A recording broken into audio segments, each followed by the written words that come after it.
Okay, so I wanted to go over this chess game that I thought was very interesting. You can see both of us played with really high accuracy, but I was also never really in trouble. I was just always winning once I found my opening. And this was a game that I felt was very interesting because I had to slowly fight for advantage, and this guy was making me work for every inch of ground I tried to take. So let's just get into it. So it starts with a King's Indian type. And he pushes the king's pawn. I go here, and then I get my structure for the king's Indian defense. And then he puts the bishop here, which is something I really like because there's an engine line that I studied for when I see the bishop go here, and I'll show you that in a second. Because first we both castle, and then I take this pawn, which the engine calls a brilliant move, which I would certainly hope so, since I stole this from an engine. Not during the game, of course, it'd be cheating, but in studying this basic opening, I found this line. And now he takes, and so I give up a pawn for a piece, or sorry, I give up a piece to capture a pawn. But now I can push this, and because I'm forking him, he will also give up a piece for a pawn. So the material advantage is equal, but now his center isn't as good. I'm also threatening this. Currently it's defended, but it's an option. And so I really like this, and the engine says that now it neutralizes advantage.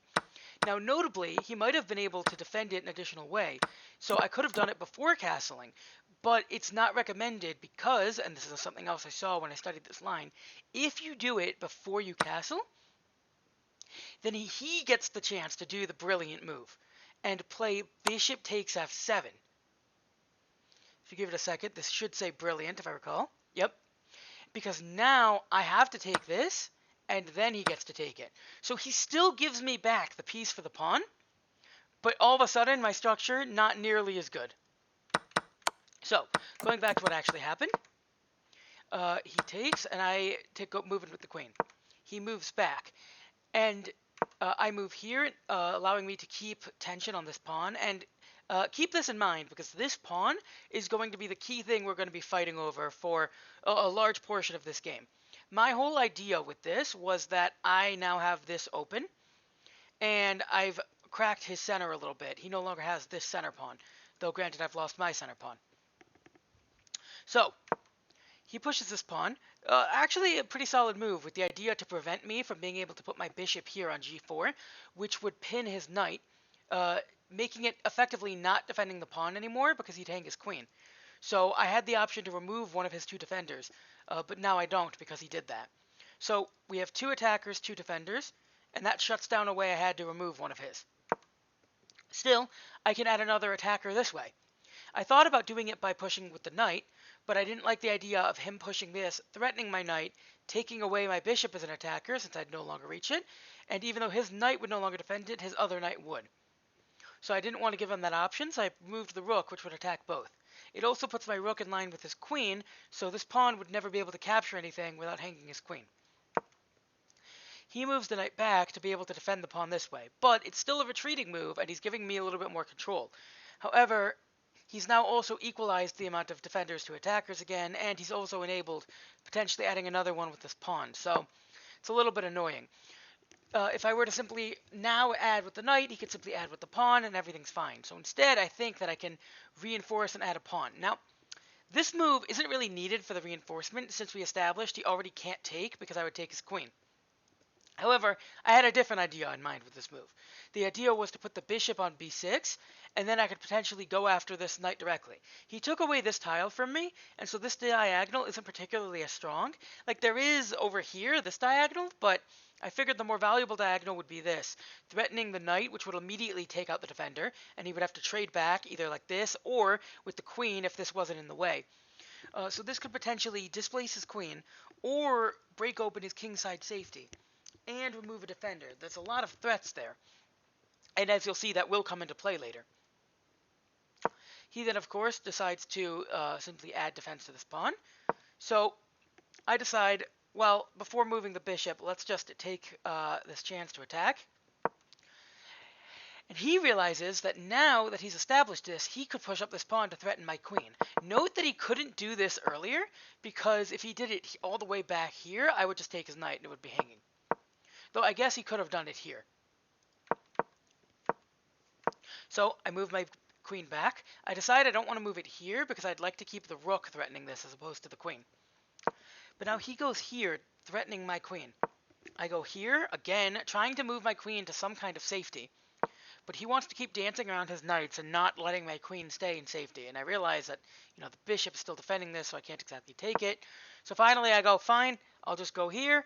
I didn't want to be in front of my rook, but you forced my hand. Now he moves up the bishop, adding yet another attacker onto this pawn. And here I make... Oh, no, not yet. I decide that I have a window to make a free move here by putting the bishop here. I don't have to immediately fight for this, even though these knights are not doing it, and I have currently 3 defenders to 4 attackers. I decide I don't really need to do that just yet because I have a window to take an in-between move. Because he cannot go back and add a defender, at least not in any way he wants, because if he were to do something like this to add a defender, he just gets checkmated. So he has to respond to that. So instead he does it this way, adding a defender while blocking it. And I go, that's fine, because as soon as his queen moves, my bishop's going to be hitting the knight again, which threatens one of these two. So I move the knight here, and this is a mistake, and it's one of the worst moves that I do in this entire game, because it enables him to now do this, because even though I have 2 attackers on the queen, my queen is first, and because this bishop moved, it's now double defended, and I won't actually get anywhere. I've given him a window to deflect away and take the fight on his terms instead of mine, which is what I've been trying to build for the entire time.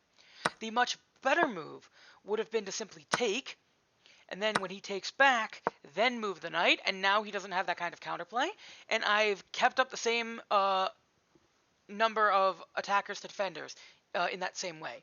And note that he can't simply not take back because there's just too much danger going on here. So this is how I should have played it, but I didn't. Now, when I played this knight move, he pushed this up to threaten my queen out again. And at this point I started to get a little bit worried because after moving my queen away, he can now push this up and get this nice connect 4 structure, threatening my knight as well, and then my bishop line is also just going to be blocked forever, and I thought, oh man, I really did mess this up by attacking with that knight.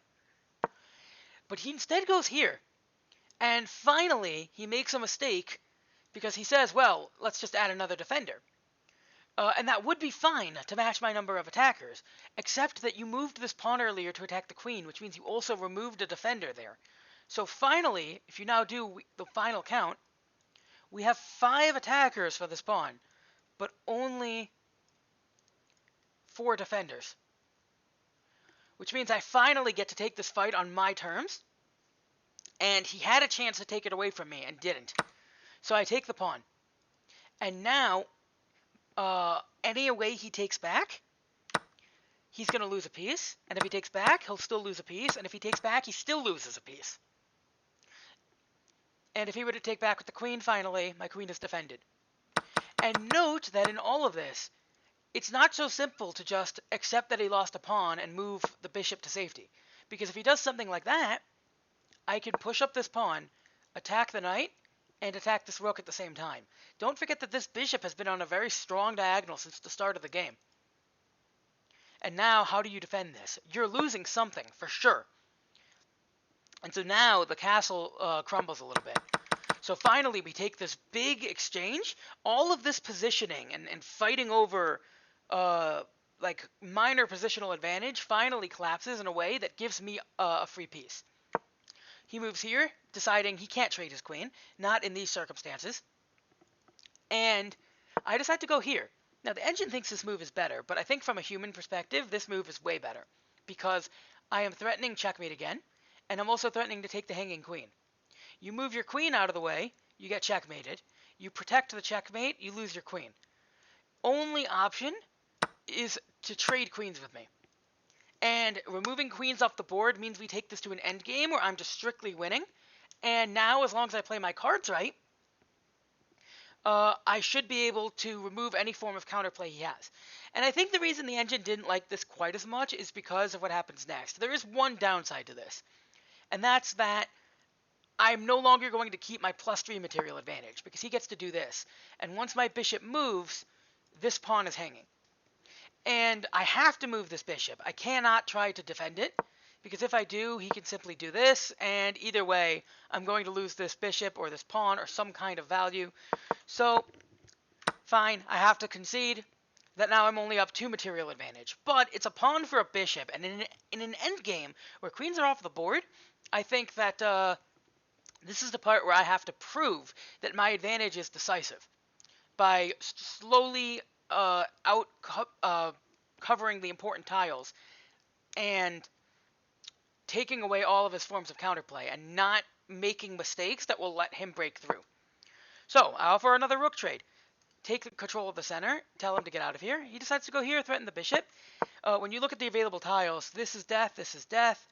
These are death to the pawns. This is death, this is death, this is death. There's only one safe tile for my bishop to go to, and it's right here. There is also defending it like this, but then I hang this pawn, and I didn't really want to do that. So, I go here, he does this pin, I go, that's fine.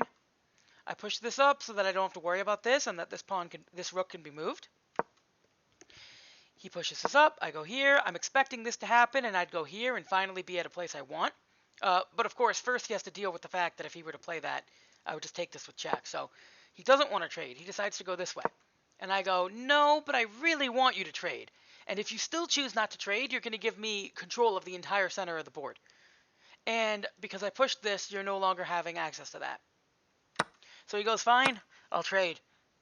And I go, perfect. He goes here. I go here to hold this. And now I hold this whole structure. King's going to hold this. And I'm not threatening any kind of check because I can simply go here. And he has no queen or bishop to threaten the diagonal anymore. So I feel totally safe. And this is a point where I just have to watch his threats. He only has one rook. All I have to do is watch to make sure I'm covering it and out-attacking, because he can't attack and defend at the same time. But I can, because I've got 2 pieces to his 1. But he goes, fine, I'll attack this pawn instead. And I go, no, you're not. Pawn will protect it. And now everything's covered, and he can't make progress without things being taken. I don't know what this move does. I guess it just stops him from letting my rook come in with check. I don't really get why he played that move, but the engine really likes it, so who am I to judge? So now I decide, finally, now that I have everything safe and he's out of options to play for, I can start coming and attempting to dismantle this. He pushes this up, as expected, but now I'm attacking both of these. If this moves, I attack this one. So what's it going to be? So he goes here, and I go, okay, that's an interesting idea, because sure, I can take it, but I'm also giving up this. However, when I think about how this trade will play out,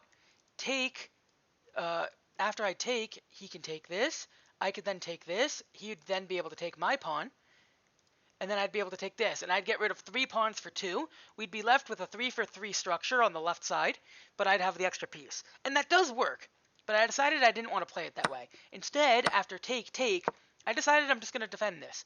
This bishop is coming here anyway. This pawn could potentially push to promote with a rook behind it. If he ever takes, I mean, he'll lose his rook. And the reason I'm okay with this is because of the position of his king and my king.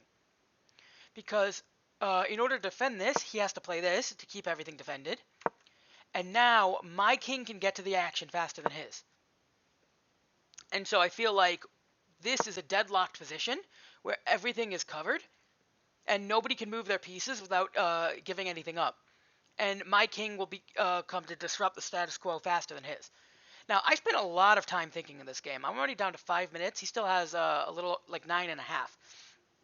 I really had to make sure throughout this entire game that I was not giving an inch. I made sure to not give him any openings and not give him a chance to come back. And this guy really made me work for it. But now, with my king coming in, he goes, okay, but I can threaten to promote. And, if I come here, we could trade pawns that way, though I'd still get that. So he has his own plans to try to create some kind of mistake, try to induce some kind of mistake to allow his pawn to get in there.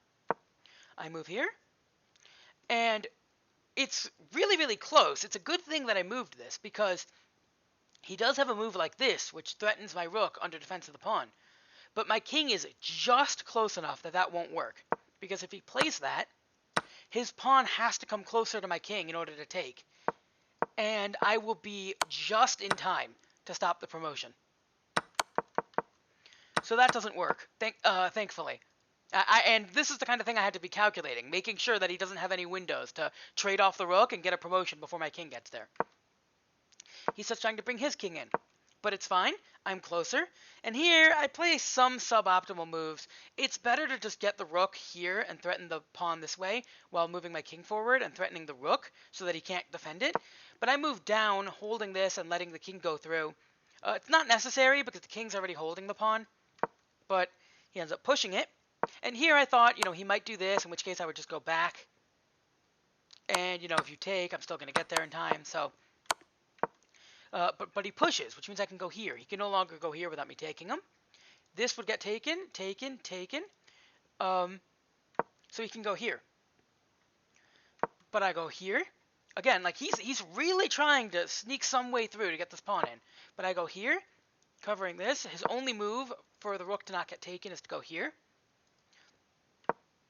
And then finally I do what I should have done a while ago and just go here to hold off the pawn. He puts me in check. I go here. This pawn's going to get taken one way or another. Even if you go here to defend it, I can simply take with the rook. If you want to trade rooks at that point, I am totally content with that because I'm going to win this. So he goes, well, I'm going to go over here. I'll go over this other weakness that you left behind because of your king. And I go, no, because I considered that as well. And I decided to play for this. I don't know why the engine says this is a mistake. Apparently there's some kind of counterplay. But the idea I had was to make a nice structure. He can't go behind this pawn anymore because of that. And this pawn is now defended by the rook. And because you chose not to go up here, my king can now take this. This is going to be taken. He realizes he can't take this.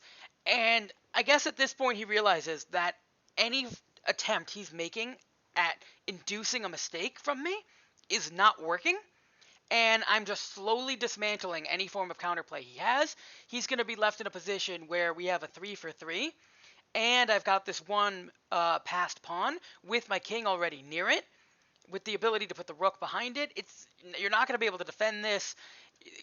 Breaking this is going to be too slow, and even if you do, I have a bishop that can come back and start being annoying. I have more pieces than you. I'm going to have more pawns than you. I have more activity than you. There's nothing left to fight for here.